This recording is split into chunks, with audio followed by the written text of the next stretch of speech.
Yes, വീണ്ടും news ഡീകോഡിലേക്ക്. കുറ്റപ്പുറത്ത് ദേശീയപാതയിൽ bus റോഡിൽ നിന്ന് നിയന്ത്രണം വിട്ട് തെന്നിമാറി ഡിവൈഡറിലിടിച്ച് തല കീഴായി മറിഞ്ഞ അപകടം നമ്മൾ ഏവരെയും ഞെട്ടിച്ചതാണ്. നമുക്ക് ആ അപകട ദൃശ്യങ്ങളൊന്ന് കണ്ട ശേഷം അതിന്റെ വിശദാംശങ്ങളിലേക്ക് എത്താം.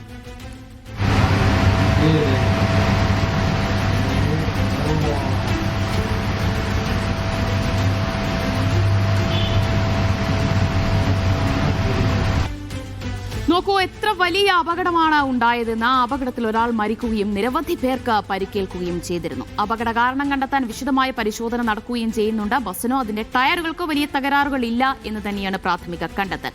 എന്തായാലും ദൃശ്യങ്ങൾ അതിന്റെ വേഗം കണക്കാക്കാനുള്ള ശ്രമങ്ങളൊക്കെ പുരോഗമിക്കുന്നുണ്ട്. നമുക്കറിയാം, മഴക്കാലമാണിത്. റോഡിൽ വെള്ളവും വെള്ളക്കെട്ടും ഒക്കെ ഉണ്ടാകും. ഒന്ന് ശ്രദ്ധിച്ചില്ല എങ്കിൽ സമാനമായ രീതിയിലുള്ള അനുഭവം ഒരുപക്ഷെ മറ്റു പലർക്കും ഉണ്ടായേക്കാം. അത് വലിയ അപകടമായിരിക്കും വിളിച്ചു വരുത്തുകയും ചെയ്യുക. എന്താണ് കുറ്റിപ്പുറത്തെ ബസ് അപകടത്തിന് കാരണമായത് എന്നതാണ് നമ്മൾ അടുത്തതായി പരിശോധിക്കാൻ പോകുന്നത്.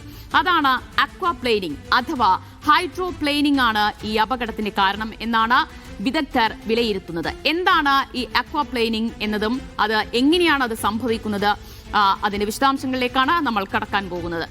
എന്താണ് ഹൈഡ്രോപ്ലെയിനിങ് അല്ലെങ്കിൽ അക്വാപ്ലെയിനിങ്? മഴയുള്ളപ്പോൾ നമുക്കറിയാം നമ്മുടെ റോഡിലൊക്കെ വെള്ളക്കെട്ടുണ്ടാകും. അപ്പോൾ ഈ വെള്ളക്കെട്ട് മൂലം ടയറുകൾക്കും ഈ റോഡും അതുപോലെ തന്നെ വാഹനത്തിന്റെ ടയറിനും ഇടയിൽ ഒരു വെള്ളപ്പാളി, ജലപാളി രൂപപ്പെടും. എന്ന് വെച്ച് കഴിഞ്ഞാൽ ഈ മഴവെള്ളം അടിഞ്ഞു കൂടുമ്പോൾ ഉണ്ടാകുന്ന ഒരു അവസ്ഥയും പ്രതിഭാസവുമാണ്. ഇതിലൂടെ എന്താണ് സംഭവിക്കുക? ഈ ടയറിന്റെ റോഡുമായുള്ള പിടുത്തം, ആ ഗ്രിപ്പ് അതങ്ങ് നഷ്ടമാവുകയും അതുമൂലം ഈ വാഹനങ്ങൾ റോഡിൽ നിന്ന് നിയന്ത്രണം നഷ്ടപ്പെട്ട ദൂരേക്ക് തെന്നിമാറാൻ കാരണമാവുകയും ചെയ്യും. വലിയ അപകടകരമായ ഒരു അവസ്ഥയാണ് ഈ അക്വാപ്ലെയിനിങ് എന്ന് പറയുന്നത്. അപ്പോൾ എങ്ങനെയൊക്കെയാണ് ഈ ഹൈഡ്രോപ്ലെയിനിങ് അല്ലെങ്കിൽ അക്വാപ്ലെയിനിങ് സംഭവിച്ചു കഴിഞ്ഞാൽ ഈ അപകടങ്ങൾ ഉണ്ടാകുന്നത് എന്നതാണ് നമ്മൾ ഇനി അടുത്തതായി പരിശോധിക്കാൻ പോകുന്നത്. എങ്ങനെയൊക്കെ അപകടങ്ങൾ ഉണ്ടാകാം, അത് ഏതൊക്കെ രീതിയിൽ നമുക്ക് തടയാം എന്ന് നോക്കാം. നോക്കൂ, അതിൽ ആദ്യത്തേത് അമിത വേഗത തന്നെയാണ്. നമുക്കറിയാം, ഈ ദേശീയപാതയിലാണ്, കുറ്റിപ്പുറത്ത് ദേശീയപാതയിലാണ് ഈ അപകടം ഉണ്ടായത്.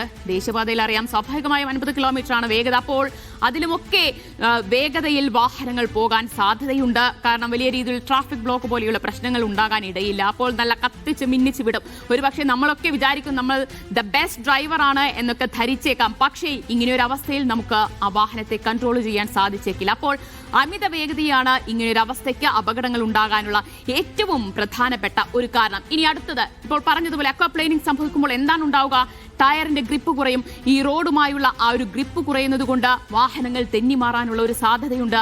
അപ്പോൾ അതാണ് ഏറ്റവും പ്രധാനമായി ഈ അപകടത്തിന് കാരണമാകുന്നത്. അപ്പോൾ അങ്ങനെ ഗ്രിപ്പ് കുറയുമ്പോൾ വാഹനത്തിന്റെ നിയന്ത്രണം നഷ്ടപ്പെട്ട് അത് ദൂരേക്ക് തെന്നിമാറാൻ കാരണമാവുകയാണ്. അത് അപകടങ്ങൾക്ക് കാരണമാവുകയും ചെയ്യുന്നു. അതുപോലെ തന്നെ മറ്റൊരു പ്രധാനപ്പെട്ട അപകട കാരണം എന്ന് പറയുന്നത് നമ്മുടെ വാഹനങ്ങളുടെ ടയറിൽ അതിന്റെ വായുമർദ്ദം പലപ്പോഴും അത് ചെക്ക് ചെയ്യാൻ നമ്മൾ തുനിയാറില്ല, അല്ലെങ്കിൽ അത് ചെയ്യുന്നവരുമുണ്ട് കേട്ടോ. അതിൽ ഒരു സൂക്ഷ്മത, അതിലൊരു ശ്രദ്ധ വേണം എന്നുള്ളതാണ്. അപ്പോൾ വായുമർദ്ദം ഇല്ലാത്തപ്പോഴും ഇതേ രീതിയിലുള്ള ഈ അക്വാപ്ലെയിനിങ് അത് സംഭവിക്കാൻ ഇടയുണ്ട്. അതുമൂലം അപകടങ്ങൾ ഉണ്ടാകാനും സാധ്യതയുണ്ട് എന്നതാണ്. ഇനി പെട്ടെന്നുള്ള ബ്രേക്ക് ഇടൽ മറ്റൊരു പ്രധാനപ്പെട്ട കാരണമാണ്. കയ്യിൽ നിന്ന് നമ്മുടെ വാഹനം, അതിന്റെ കൺട്രോൾ നമ്മുടെ കയ്യിൽ നിന്ന് പോകാൻ സാധ്യതയുണ്ട്. അപ്പോൾ സഡൻ ബ്രേക്ക് ഇടുമ്പോൾ അപകടങ്ങൾ ഉണ്ടാകുന്നു എന്നതാണ് മറ്റൊരു പ്രധാനപ്പെട്ട കാരണമാണ് റോഡിലെ വെള്ളക്കെട്ട്. നമുക്കറിയാം, ഇപ്പോൾ മഴ പെയ്യുമ്പോൾ, അതിശക്തമായ മഴ പെയ്യുമ്പോൾ റോഡിലൊക്കെ വെള്ളക്കെട്ടാകും. നമ്മൾ വിചാരിക്കുന്നത് പോലെ നമുക്ക് വാഹനം ഓടിക്കാനും നിയന്ത്രിക്കാനും കഴിഞ്ഞെന്ന് വരില്ല. ഇതുപോലെയുള്ള പ്രതിഭാസങ്ങൾ ഉണ്ടാകും. വാഹനങ്ങൾ കയ്യിൽ നിന്ന് പോകും.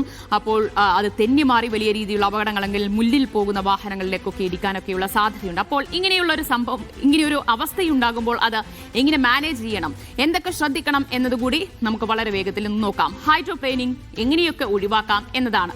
അപ്പോൾ അമിത വേഗതയാണ് അപകടത്തിന്റെ ഒരു പ്രധാന കാരണം എന്ന് പറയുമ്പോൾ എന്താണ് ചെയ്യേണ്ടത്? വേഗത കുറച്ചോടിക്കുക. ഓരോ റോഡുകളിലും എങ്ങനെയൊക്കെയാണ് മോട്ടോർ വാഹന വകുപ്പ് നിഷ്കർഷിക്കുന്ന വേഗത, അതിനനുസരിച്ച് വാഹനം ഓടിച്ച് പരിശീലിക്കാം.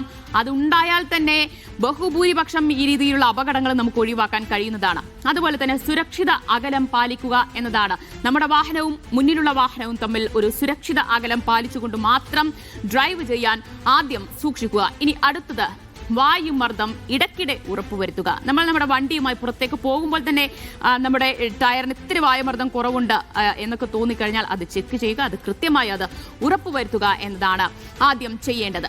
ഇനി അടുത്തത്,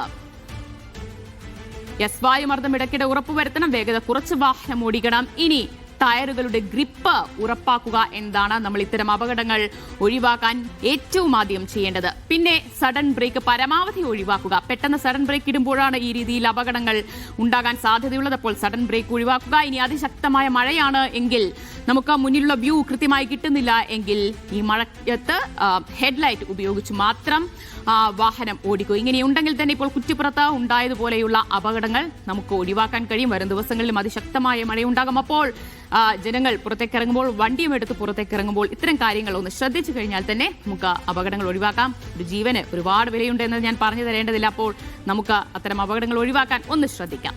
ഇതോടുകൂടി ന്യൂസ് ഡീകോഡ് ഇവിടെ പൂർണ്ണമാവുകയാണ്. ഇടവേളയ്ക്ക് ശേഷം